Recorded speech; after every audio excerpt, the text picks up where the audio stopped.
नमस्कार दोस्तों, आप सभी लोगों का इस लेक्चर वीडियो में स्वागत है। दोस्तों, आज हम बात कर रहे हैं स्ट्रक्चरल मॉडल का एनालिसिस और इंटरप्रिटेशन। तो दोस्तों, अब हमारे पास जो मॉडल है ये पूरा कंप्लीट मॉडल है, जिसमें हम 4 चीज़ों को असेसमेंट करेंगे। पहला, कोलिनिटी अमंग लेटेंट वेरिएबल्स, जितने भी हमारे पास लेटेंट वेरिएबल है मॉडल में। दूसरा, significance of the path coefficient, regression coefficient, वो फाइंड करेंगे। Then predictive relevance, Q square and R square value. फिर इसके बाद effect size Q square and F square, इनका क्या मतलब होगा ये हम आगे डिस्कस करते हैं। तो देखिए, पूरी जो हमारा मॉडल है उसको हम 3 भागों में उसको रन करेंगे। पहला तो है हमारा, जो फर्स्ट रन में हम क्या करेंगे, कैलकुलेट पीएलएस एल्गोरिथम। और दूसरे बार हम जो करेंगे पीएलएस, सेकंड स्टेज में हम लोग करेंगे पीएलएस बूट स्ट्रैपिंग, जो सिग्निफिकेंट वैल्यू के लिए। और तीसरी बार हम करेंगे ब्लाइंड फोल्डिंग। ठीक है, दूसरी बार में देखिए ये हमने किया है पीएलएस बूट स्ट्रैपिंग। ठीक है, और जो थर्ड टाइम हम जो रन करेंगे उसमें जो है ब्लाइंड फोल्डिंग। सबका पर्पज अलग है, अभी हम 1 बाय 1 लेकर चल रहे हैं।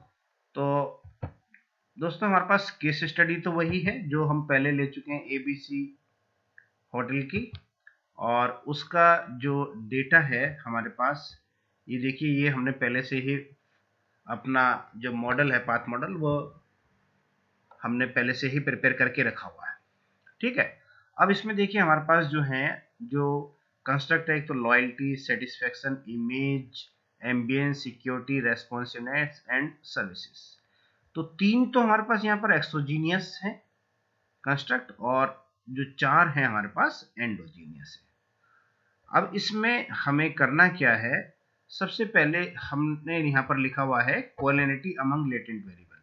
तो लेटेंट वेरिएबल हमारे पास कितने, 7, 1 2 3 4 5 6 7। ठीक, तो हमने इसको समझने के लिए पहले से ही यहाँ पर अपने जो लेटेंट वेरिएबल है वो हमने ये लिख लिए हैं। देखिए, लेटेंट वेरिएबल हमारे पास जो है, एक तो एम्बियंस है, सिक्योरिटी है, रेस्पॉन्सिवनेस, इमेज, सर्विस, सेटिस्फेक्शन और लॉयल्टी। ठीक है, ये हमारे कंस्ट्रक्ट हो गए मॉडल के। अब हमें क्या करना है, सबसे पहले फर्स्ट स्टेज में पीएलएस एल्गोरिथम। तो यहाँ हम जाएंगे सीधा अपने मॉडल पर, आगे कैलकुलेट, और ये पीएलएस एल्गोरिथम। पीएलएस एल्गोरिथम में इसको हमने यहाँ पर कुछ नहीं करना, फिनिश। और अब हमारे पास ये रिजल्ट्स आ जाएंगे, और इसके बाद हम जो रिजल्ट्स आए इनको रिपोर्ट करेंगे डिफॉल्ट रिपोर्ट में पढ़ने के लिए। तो यहाँ पर हम देखेंगे सबसे पहले ये जो लेटेंट वेरिएबल स्कोर, ये लेटेंट वेरिएबल स्कोर आ गया हमारे पास। पूरा जो 300 का स्कोर है, जो सैंपल साइज था उनका सबका स्कोर आ गया। ठीक है, अब हमें करना क्या है, ये जो लेटेंट वेरिएबल स्कोर है इसके थ्रू हम जो है अपना कोलिनिटी एसेस करेंगे। देखिए, कोलिनिटी असेसमेंट के लिए हमारे पास स्मार्ट पीएलएस सॉफ्टवेयर में ऐसा कोई ऑप्शन नहीं है जिसके थ्रू हम कोलिनिटी फाइंड कर सकें। ठीक है, तो इसके लिए हम क्या करेंगे, एसपीएसएस का यूज करेंगे। और उसमें जो है वेरिएंस इन्फ्लेशन फैक्टर जो है वो 5 से कम होना चाहिए। तो हम कहेंगे कि हमारा जो डेटा है ठीक है, उनमें कोई कोलिनिटी की प्रॉब्लम या मल्टी कोलिनिटी अमंग्स कंस्ट्रक्ट नहीं है। ठीक है, अब इसमें देखिएगा ये हमारे लेटेंट वेरिएबल्स हो गए। अब इसका हमें सेट बनाना है। सेट का मतलब है कि जो फर्स्ट सेट में, जैसे ये है इंडिपेंडेंट वेरिएबल और डिपेंडेंट वेरिएबल, पहला सेट हमने इनके बीच में कोलिनिटी निकालेंगे। जैसे इंडिपेंडेंट वेरिएबल क्या है, ये exogenous variables, ambience, security, responsiveness. इस मॉडल के थ्रू हम देखेंगे ये जो है, इसमें देखिए एम्बियंस, सिक्योरिटी और रेस्पॉन्सिवनेस। और डिपेंडेंट वेरिएबल यहाँ पर क्या है हमारा, वो है इमेज। तो एक तो ये सेट बन गया इनका। तो ये इंडिपेंडेंट वेरिएबल्स होंगे जब हम मल्टीपल रिग्रेशन एनालिसिस यूज करेंगे कोलिनिटी के लिए, और ये हमारा डिपेंडेंट वेरिएबल की तरह काम करेगा। ठीक है, तो इनमें से कोई भी ले सकते हैं डिपेंडेंट वेरिएबल, या तो ये इमेज ले लीजिए या सर्विस, हमने इमेज ले लिया। दूसरा क्या होगा हमारा सेट, वो हमने बनाया सेटिस्फेक्शन एंडोजीनियस वेरिएबल है, और ये दोनों एक्सोजीनियस मतलब इंडिपेंडेंट वेरिएबल्स है, या इनको हम एक्सोजीनियस वेरिएबल्स भी कह रहे हैं दोनों को। और तीसरा ये हमारा एंडोजीनियस हो गया, अभी जो हमारा ये एंडोजीनियस था लॉयल्टी के रेस्पेक्ट में ही एक्सोजीनियस, तो 3 एक्सोजीनियस हो गए, इमेज, सेटिस्फेक्शन और सर्विस। तो इस तरीके से देखिए हमने 3 सेट बनाए, और इसकी मल्टी क्वालिटी फाइंड करने के लिए पहला है देखिए इमेज हमने ले लिया, या तो डिपेंडेंट वेरिएबल हम इमेज ले लेते या सर्विस, ठीक है ना। दो हमारे यहाँ पर देखिए ये एंडोजीनियस है यहाँ पर इमेज एंड सर्विस, और 3 इंडिपेंडेंट है एक्सोजीनियस कंस्ट्रक्ट है, ठीक है। दूसरे, अब जो दूसरा सेट है उसमें हमने जो बनाया है वो है independent variable image and service और सेटिस्फेक्शन। ये देखिए इस तरीके से image and service independent variable की ट्रीट करेंगे जब हम मल्टीपल रिग्रेशन एनालिसिस करेंगे, और दूसरा ये सेटिस्फेक्शन हमारा डिपेंडेंट वेरिएबल की तरह ट्रीट करेगा। और तीसरे सेट में जो है हमारे पास, तो ये है थर्ड सेट में 3 independent variable image, service, satisfaction and loyalty हमारा जो होगा वो डिपेंडेंट वेरिएबल। देखिए लॉयल्टी डिपेंडेंट है और तीनों ये हमारे एक्सोजीनियस हो गए इंडिपेंडेंट वेरिएबल्स, ठीक। तो अब हमें क्या करना है, एसपीएसएस में जो अभी हमारे पास ये डेटा आया है, ये देखिए ये जो डेटा आया है, जैसे मैंने बोला लेटेंट जो वेरिएबल का स्कोर का है हमारे पास डेटा अनस्टैंडर्ड फॉर्म में, उसको हम क्या करेंगे कॉपी करके एसपीएसएस में पेस्ट कर देंगे। ये वाला जो डेटा है लेटेंट वेरिएबल स्कोर अनस्टैंडर्ड फॉर्म, ये 300 का डेटा है, 300 रेस्पोंडेंट्स का डेटा है। तो अभी हमने क्या किया, इसको यहाँ पे कॉपी किया इस पूरे डेटा को, और कॉपी करने के बाद अगर यहाँ पे देखिए पूरा कॉपी नहीं हो रहा है, यहाँ पे जैसे ये केस आ रहा है ना, तो इसको हम दूसरे फॉर्मेट में भी डेटा को हम ले सकते हैं। वो जो दूसरा फॉर्मेट है उसमें हम क्या करेंगे, ये जो डेटा है इस डेटा को हम कैलकुलेट और सॉरी रिपोर्ट और HTML की फॉर्म में भी ले सकते हैं डेटा को, और ये जो डेटा है हमारे पास आ जाएगा, और इस डेटा को कॉपी करके हम एसपीएसएस में पेस्ट कर देंगे, ठीक है। तो आसान सा तरीका है, इसमें कोई प्रॉब्लम नहीं है। इसको पहले चाहे हम पेस्ट करने के लिए हम ये भी कर सकते हैं कि जो डेटा हमारे पास आया है लेटेंट वेरिएबल का, इसको हम जो है इस डेटा को हम अपने दूसरे उसमें रख सकते हैं। ये देखिए ये जो डेटा है हमारा मैनिफेस्ट, ये लेटेंट वेरिएबल आने वाला है कहीं, ये देखिए लेटेंट वेरिएबल स्कोर अनस्टैंडर्ड, ठीक। ये रहा डेटा हमारा पूरा। तो इसको टेबल को चाहें तो पहले हम वर्ड में इसको कॉपी करके वर्ड में पेस्ट कर देंगे, और फिर इनके ये देखिए ये 4 वेरिएबल यहाँ पर हैं, और बाकी के जो हमारे पास 3 हैं वेरिएबल्स वो नीचे हैं इसके, ठीक है। तो इस तरीके से हमारे पास जो है ये पूरा डेटा लेटेंट वेरिएबल जो है अनस्टैंडर्ड उसका आ गया है। तो 300 रेस्पोंडेंट से बाकी के देखिए ये आ गया पूरा का पूरा सारा डेटा हमने कॉपी करके यहाँ पे क्या किया है, हमने ये सारा डेटा पेस्ट कर दिया। और ये देखिए 2 पॉइंट दिस है ना, ये पहले रेस्पोंडेंट का डेटा है, चाहे तो इसको हम यहाँ पर क्रॉस चेक भी कर सकते हैं। ये देखिए जो ये 2.8 1.32 2.8, ये देखिए ये सारा 2.8 1.33, तो ये 300 का जो डेटा था हमने यहाँ पर पेस्ट कर दिया। ये पेस्ट हमने इसलिए किया है क्योंकि जो हमें कोलिनिटी निकालनी है, कोलिनियरिटी के लिए हमारे पास जो है 2 तरीके हैं, या तो लेटेंट वेरिएबल इसको, या तो हम मीन स्कोर ले लें कंस्ट्रक्ट का। जैसे मान लीजिए हमारे पास अभी मान लीजिए ये एक कंस्ट्रक्ट है जिसमें हमारे पास एम्बियंस एक कंस्ट्रक्ट है जिसमें 4 क्वेश्चंस हैं, एम्बियंस 1 2 3 4, या तो उनका मीन ले लें हम, है ना। एसपीएसएस में जाके सीधा देखिए इस तरीके से हमने क्या किया, कंप्यूट वेरिएबल में गए और यहाँ पर एम्बियंस लिख दिया, और फिर इनको सेलेक्ट करके यहाँ से मीन वैल्यू, ये देखिए जब हम मीन वैल्यू लेके इसका डेटा की मीन वैल्यू हम निकाल सकते हैं। चारों वेरिएबल्स को हम यहाँ पे वो कर सकते हैं ट्रांसफर, और उसके बाद मीन वैल्यू आ जाएगी एम्बियंस की। इसी तरीके से इमेज का लॉयल्टी, रेस्पॉन्सिवनेस, सेटिस्फेक्शन, सिक्योरिटी, इन सब का ले लें। या दूसरा तरीका हमारे पास क्या है, जो ऑलरेडी हमारे पास डेटा आ गया है लेटेंट वेरिएबल स्कोर, इसका हमें ये अनस्टैंडर्ड फॉर्म है डेटा की।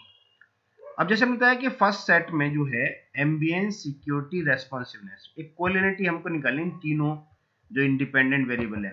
तो तीन इंडिपेंडेंट वेरिएबल कौन से हैं भी हमारे, एम्बियंस है, सिक्योरिटी है और रेस्पॉन्सिवनेस है, जो हमारा मॉडल है ना। और इसमें ये देखिए, मैं एक बार फिर से बता देता हूँ, एम्बियंस, सिक्योरिटी और रेस्पॉन्सिवनेस, इन तीनों में क्वालिटी का इशू नहीं होना चाहिए।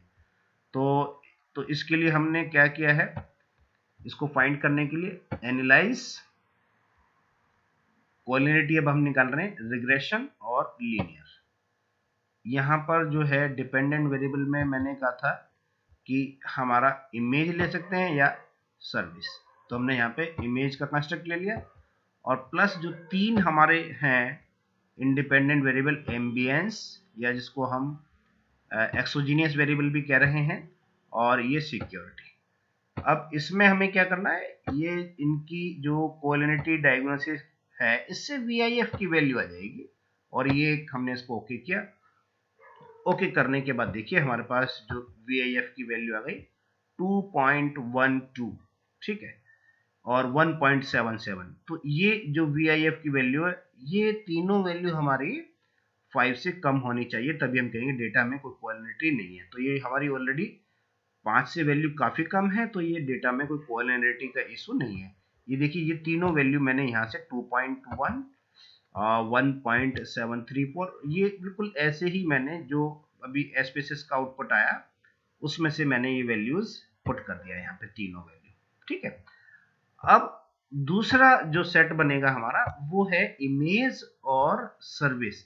ये एज ए इंडिपेंडेंट वेरिएबल काम करेंगे, और देखिए इस तरीके से, ये इमेज और सर्विस इंडिपेंडेंट वेरिएबल, और ये सेटिस्फेक्शन डिपेंडेंट वेरिएबल। तो इनकी जो वैल्यू वो भी हमने निकाल ली, इसमें भी कोई क्वालिटी का इशू नहीं है, दोनों की वैल्यू 1.578 1.578 आ रही है, मतलब 5 से कम है। इसी तरीके से इमेज, सर्विस, सेटिस्फेक्शन, ये देखिए इमेज, सर्विस और सेटिस्फेक्शन तीनों एक्सोजीनियस वेरिएबल है, और लॉयल्टी हमारा डिपेंडेंट वेरिएबल है, एंडोजीनियस वेरिएबल। तो इनके बीच में कोई क्वालिटी का इशू नहीं होना चाहिए, तो इसलिए हमने इनका भी उसी प्रोसीजर के थ्रू, रिग्रेशन के थ्रू हमने इनका VIF निकाला, और तीनों का जो है 5 से काफी कम है। तो पहली कंडीशन तो ये फुलफिल हो जाती है कि हमारे डेटा में कोई मल्टी कोलिनिटी का इशू नहीं है। दूसरी बात आती है इसमें पाथ कोफिशिएंट, जो हमें निकालना है। पाथ कोफिशिएंट का मतलब है कि जो हमारे पाथ बन रहे हैं, देखिए इस तरीके से पाथ है ये, जैसे ये एक पाथ हो गया, ambience to image, security to image, और ये रेस्पॉन्सिवनेस टू इमेज, इस तरीके से ये सब पाथ आ गए हमारे पास, है ना। तो हमें क्या करना है कि ये जो लॉयल्टी है, लॉयल्टी को ये तीनों जो है एम्बियंस, सिक्योरिटी और रेस्पॉन्सिवनेस, तो जब हम टोटल इफेक्ट देखते हैं तो डायरेक्ट और इनडायरेक्ट इफेक्ट देखते हैं। तो ये इनडायरेक्टली क्या, लॉयल्टी को इनडायरेक्टली एम्बियंस, सिक्योरिटी, रेस्पॉन्सिवनेस कितना इसको इन्फ्लुएंस कर रहा है, वो हम चेक करेंगे। तो इसमें देखिए हमने पहले से ही वैल्यू निकाल के रखी हुई है, लॉयल्टी हमारा एक डिपेंडेंट वेरिएबल था, है ना, और एंडोजीनियस वेरिएबल, और इसमें तीन, एम्बियंस, रेस्पॉन्सिवनेस एंड सिक्योरिटी। क्योंकि ये जो हम इफेक्ट देख रहे हैं ना, इफेक्ट हम देखेंगे केवल एंडोजीनियस वेरिएबल के ऊपर। इमेज भी हमारा एक एंडोजीनियस वेरिएबल है, लॉयल्टी भी है, सेटिस्फेक्शन भी है, और सर्विस भी। बाकी तीनों ये एक्सोजीनियस है, एम्बियंस, रेस्पॉन्सिवनेस एंड सिक्योरिटी। ये देखिए तीन हमारे एंडोजीनियस है, एम्बियंस, सॉरी एक्सोजीनियस है, एम्बियंस, सिक्योरिटी एंड रेस्पॉन्सिवनेस। तो हमें जो निकालना है इफेक्ट, वो इमेज के ऊपर, बिकॉज ये एंडोजीनियस वेरिएबल है, सर्विस के ऊपर, ये भी एंडोजीनियस वेरिएबल है, सेटिस्फेक्शन भी एंडोजीनियस वेरिएबल है, और लॉयल्टी, तो चार हमारे एंडोजीनियस वेरिएबल हो गए। पहला हमें देखना है कि जो है, तो हमारे पास चार रिजल्ट आएंगे। तो इमेज के ऊपर इन तीनों में से किसका इंपैक्ट ज्यादा पड़ रहा है, फिर सर्विस के ऊपर इन तीनों में से किसका ज्यादा इंपैक्ट पड़ रहा है, फिर सेटिस्फेक्शन में से इमेज का या इसका सर्विस का पड़ रहा है, या लॉयल्टी में इन तीनों में से किसका पड़ रहा है, या इन तीनों एक्सोजीनियस का किसका वैल्यू। इस तरीके से कई परम्यूटेशन कॉम्बिनेशन हो सकते हैं। तो अभी सबसे पहले जैसे हम देखना चाहते हैं, क्योंकि हमारा ऑब्जेक्टिव है लॉयल्टी के ऊपर देखना, इन तीनों एक्सोजीनियस का इम्पैक्ट देखना कि किसका ज्यादा हो रहा है। तो इसमें हम देख रहे हैं डेटा जो हमारे पास आया है, एम्बियंस का 0.3588 और रेस्पॉन्सिवनेस का 0.154 और इसका है 0.074। तो इस तरीके से इसमें हमें देख रहे हैं कि जो ambience has the strongest effect on loyalty followed by responsiveness and security. ठीक है, हालांकि हमारे पास सभी का इन चारों एंडोजीनियस का ही इम्पैक्ट आ जाएगा इनके ऊपर, इन जो इंडिपेंडेंट वेरिएबल्स हैं। ठीक है, ये हमारा इमेज, लॉयल्टी, सेटिस्फेक्शन और सर्विस चारों एंडोजीनियस फैक्टर्स हैं, और बाकी जो तीन है सिक्योरिटी, रेस्पॉन्सिवनेस एंड एम्बियंस, ये हमारा एक्सोजीनियस वेरिएबल्स है। तो हमारा जो ऑब्जेक्टिव है वैसे यहाँ पर केवल लॉयल्टी के ऊपर जो हमारा टोटल इफेक्ट किसका ज्यादा पड़ रहा है वो हमें फाइंड करना है। और यहाँ पर देखिए हमने यहाँ पे लिखा भी है टोटल इफेक्ट। टोटल इफेक्ट का मतलब होता है कि जो डायरेक्ट और इनडायरेक्ट, इन दोनों को मिला के हम टोटल इफेक्ट कहते हैं। तो डायरेक्ट तो चूंकि इसका ऐसा है नहीं, तो ये इनडायरेक्ट इफेक्ट यहाँ पर आ रहा है। देखिए एम्बियंस का इमेज के थ्रू और इसका लॉयल्टी के थ्रू, या दूसरा रूट हमारा ये बनता है इमेज, सेटिस्फेक्शन और लॉयल्टी। तो ये इस तरीके से हमारे पास पता चला है कि एम्बियंस का इम्पैक्ट ज्यादा है।